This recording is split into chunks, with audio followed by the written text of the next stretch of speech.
Right. The truck looks nice on the outside. It can look great, but you really don't know the efficiency it's running on. Well, you have no idea anything about it until you pop open the hood. Yeah, you don't know what kind of engine it has and gas mileage, fuel mileage. Exactly. And so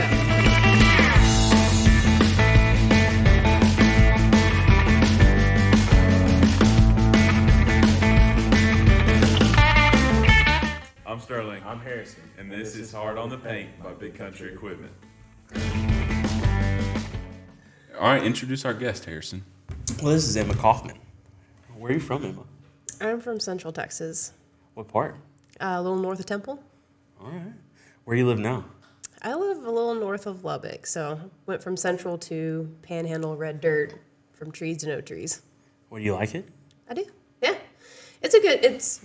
My daddy grew up in Lubbock, and he always said the people out there were different, but I didn't really fully know what that meant until I moved there, and the people are just salt of the earth kind of people. I mean, they're different in a good way. Yeah, we talked about that earlier, where you move a little further west, people get a little more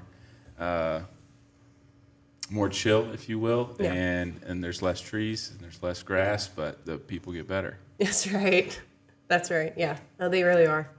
What would you say your industry has really developed since you moved from Central Texas to West Texas? Do you see a different in industry, or do you just see different people? Industry in what way? The cattle industry.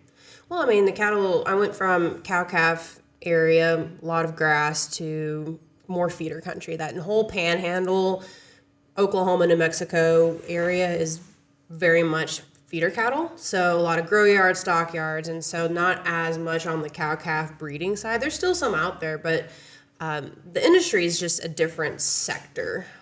So that is the difference. But I would think that the people in Central Texas, there's nothing wrong with them per se, but it's just, I think that people out in West Texas, I don't know if because there's nothing to do or they don't have lawns to tend to or what the case is, but they just genuinely care. And I told y'all that my cousin just passed away, and the people at my church, within 30 minutes, almost everybody knew, which Lubbock's small town but still big town type of vibe. But yeah, kind of like San Angelo is. Yeah, but they all came up to me, and it wasn't this what people call fakeness. It was a very authentic, I am so sorry, we are here for you. Right. People came up and prayed over my family, and it was just, it's a constant investment in other people's lives, like in a good way, not an intrusive way. But we had a member of our church had a baby, first baby, and our church put together this thing called Meal Train, where you sign up for a day to cook them food. We didn't have anything like that back in Central. And so I think that people just genuinely care about each other. Very sincere. Exactly. Yeah. A lot more sincere.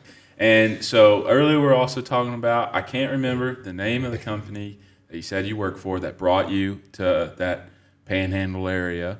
But what was the name of it again? So I first transferred back to Texas with Zoetis, and I was with a part of the company that Zoetis later sold off. But I've recently started working since last year with Vitelli. That's a cattle IVF company, and then we do residual feed intake measuring system. So all the fancy numbers that you see at the bottom of those EPDs for bull sales and female sales, we're the ones that help calculate that feed efficiency index for customers. Explain what EPDs are. Yeah, expected progeny differences. And so essentially what it is a outline of the genetics of that animal. So beef, we want low birth weights because it's easier on the mama. We want high weaning weights because that means they're gaining pounds. And we want higher feed efficiency, especially since right now rural land, y'all both know this, rural land is going down. We don't have as much available to us. Well, it's not that the price is going down, it's just the supply is going down. Exactly. Yeah. Both of it, yeah. And so in order to still produce that same amount for consumers, we really need to be genetically selecting animals that eat less and gain the same amount, or eat less and gain more. So your input low, output high. And so maximizing efficiency. Exactly. And carcass data too. So it doesn't, even if we can breed more feed efficient animals, it doesn't make any difference if the eating experience for the consumer isn't good.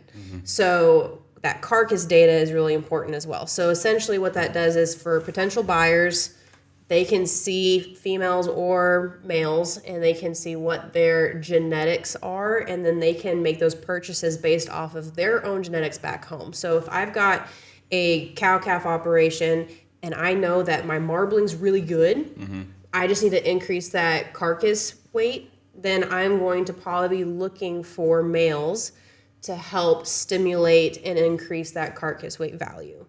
And so that's what essentially EPDs are. Is it's like a truck. Right. The truck looks nice on the outside. It can look great, but you really don't know The efficiency it's running on. Well, you have no idea anything about it until you pop open the hood. Yeah, you don't know what kind of engine it has and gas mileage, fuel mileage. Exactly. And so cute.